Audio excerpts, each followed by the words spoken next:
ಬಾಗಲಕೋಟೆಗೆ ಹಿಂದೂ ಮುಖಂಡ ಶ್ರೀಕಾಂತ್ ಶೆಟ್ಟಿಗೆ ನಿರ್ಬಂಧ ವಿಚಾರಕ್ಕೆ ಪ್ರತಿಕ್ರಿಯೆ ನೀಡಿರುವ ಉಡುಪಿ ಸಂಸದ ಕೋಟಾ ಶ್ರೀನಿವಾಸ ಪೂಜಾರಿ ಅವರು ಸರ್ಕಾರ ಗೃಹ ಇಲಾಖೆ ಮೂಲಕ ಹಿಂದುತ್ವದ ಧ್ವನಿ ಹುಡುಗಿಸಲು ಹೊರಟಿದೆ.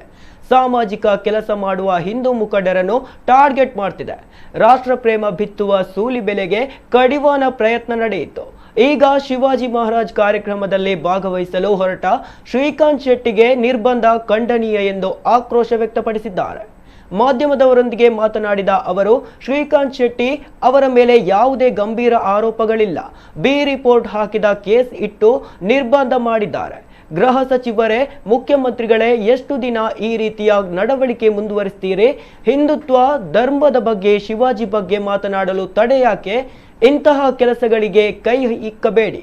ರಾಷ್ಟ್ರ ಪ್ರೇಮಿಗಳನ್ನು ಜೈಲಿಗಟ್ಟುತ್ತೀರಿ. ನಿರ್ಬಂಧ ವಾಪಸ್ ಪಡೆಯಿರಿ ಎಂದು ಹೇಳಿದ್ದಾರೆ.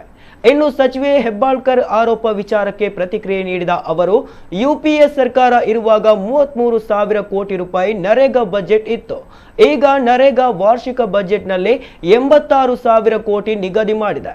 ಒಂದು ದಿನಕ್ಕೆ 150 ರು ಕನಿಷ್ಠ ಕೂಲಿಯನ್ನು 370ಕ್ಕೆ ಏರಿಸಿದೆ. ಸಂಸದರು ಕೆಲಸ ಮಾಡಿಲ್ಲ ಅಂತ ಹೆಬ್ಬಾಳ್ಕರ್ ಹೇಳ್ತಾರೆ. ಉಡುಪಿಗೆ 7.90 ಸಾವಿರ ಮಾನವ ದಿನಗಳ ಕೂಲಿ ನೀಡಿದೆ. 50.51 ಕೋಟಿ ರೂಪಾಯಿ ಬಿಡುಗಡೆ ಮಾಡಿದೆ. ಏಪ್ರಿಲ್, ಮೇ, ಜೂನ್ ಬಾಬ್ತು 6.21 ಕೋಟಿ ರು ಬಿಡುಗಡೆ ಮಾಡಿದೆ ಎಂದರು. ಕರ್ನಾಟಕ ಸರ್ಕಾರ ತನ್ನ ಗೃಹ ಇಲಾಖೆ ಮೂಲಕ ಹಿಂದುತ್ವದ ಧ್ವನಿಯನ್ನು ಹುಡುಗಿಸ್ಲಿಕ್ಕೆ ಹೊರಟಿದೆ. ಹಿಂದೂ ಮುಖಂಡರನ್ನು ಕೂಡ ಸಾಮಾಜಿಕವಾದಂಥ ಕೆಲಸಗಳನ್ನು ಮಾಡ್ತಾ, ಜನಪರವಾದಂಥ ಕೆಲಸಗಳನ್ನು ಮಾಡ್ತಾ, ಸಾಮಾಜಿಕ ಜನಜಾಗೃತಿಯನ್ನು ಮಾಡ್ತಾ, ರಾಷ್ಟ್ರ ಪ್ರೇಮವನ್ನು ಯುವಕರಲ್ಲಿ, ವಿದ್ಯಾರ್ಥಿಗಳಲ್ಲಿ ಬಿತ್ತಲಿಕ್ಕೆ ಹೊರಟಿರುವಂಥ ಸೂಲಿ ಬೆಲೆಗೆ ಕಡಿವಾಣ ಹಾಕುವಂಥ ಪ್ರಯತ್ನ ನಡೆಯಿತು. ಈಗ ಅದನ್ನು ಮುಂದುವರಿಸಿ ಬಾಗಲಕೋಟೆ ಜಿಲ್ಲೆಗೆ ಮುಧೋಳ ಗ್ರಾಮಕ್ಕೆ ಹೋಗಿ ಅಲ್ಲಿ ಶಿವಾಜಿ ಮಹಾರಾಜರ ಕಾರ್ಯಕ್ರಮದಲ್ಲಿ ಭಾಗವಹಿಸಬೇಕು ಅಂತ ಹೊರಟಿರುವಂಥ ಶ್ರೀಕಾಂತ್ ಶೆಟ್ಟಿಯವರು, ಅವ್ರ ಮೇಲೆ ಯಾವುದೇ ಗಂಭೀರವಾದಂಥ ಆರೋಪಗಳಿಲ್ಲ.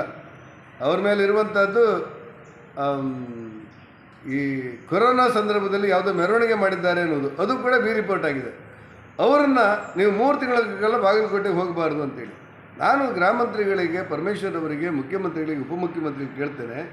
ಇಂಥ ನಡವಳಿಕೆಯನ್ನು 2 ದಿವಸ ನೀವು ಮುಂದುವರಿಸ್ತೀರಿ. ಇವತ್ತು ಹಿಂದೂ ಧರ್ಮದ ಬಗ್ಗೆ ಮಾತಾಡ್ತಾರೆ ಅನ್ನೋ ಕಾರಣಕ್ಕೋಸ್ಕರ ಜೈಲಿಗೆ ಹಾಕ್ತೀರಿ. ಹಿಂದೂ ಧರ್ಮದ ಬಗ್ಗೆ ಮಾತಾಡ್ತೀರಿ, ಸತ್ಯವನ್ನು ಅನಾವರಣ ಮಾಡ್ತಾರೆ, ಶಿವಾಜಿ ಬಗ್ಗೆ ಮಾತಾಡ್ತೀರಿ ಅನ್ನೋ ಕಾರಣಕ್ಕೋಸ್ಕರ ಅವನ ಊರಿಗೆ ಬರಬಾರ್ದು ಅಂತೇಳಿ ನಿರ್ಬಂಧ ಹೇಳ್ತೀರಿ. ಇದು ಅತ್ಯಂತ ಖಂಡನೀಯ. ಮುಖ್ಯಮಂತ್ರಿಗಳು ಇದನ್ನೆಲ್ಲ ಗಮನಿಸಬೇಕು. ಇದೆಲ್ಲ ಶಾಶ್ವತ ಅಲ್ಲ.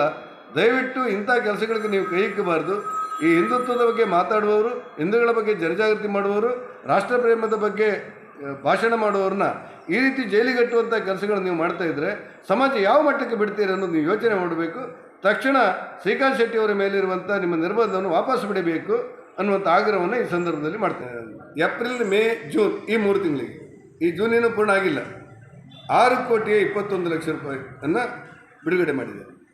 ಅಂದರೆ ಏಪ್ರಿಲ್ ಪೂರ್ಣ ಆಗಿದೆ, ಮೇ ಮತ್ತು ಜೂನ್ ಇನ್ನೂ ಪೂರ್ಣ ಆಗ್ತಾಯಿದೆ ಅನ್ನು ಬಿಡುಗಡೆ ಮಾಡಿದೆ. ಇಷ್ಟಕ್ಕೆ ಭಾಗಶಃ ಜಾಸ್ತಿ ಬಿಡುಗಡೆ ಮಾಡಿದೆ. ಉಳಿದಿರುವ ಹೆಚ್ಚು ಕಡಿಮೆ 1 ತಿಂಗಳ ಅಂತರದ ಅವಧಿಯನ್ನು ಮಾಡಬೇಕು. ಯಾವಾಗಲೂ 1 ತಿಂಗಳಾದ ನಂತರವೇ ಬರುತ್ತೆ.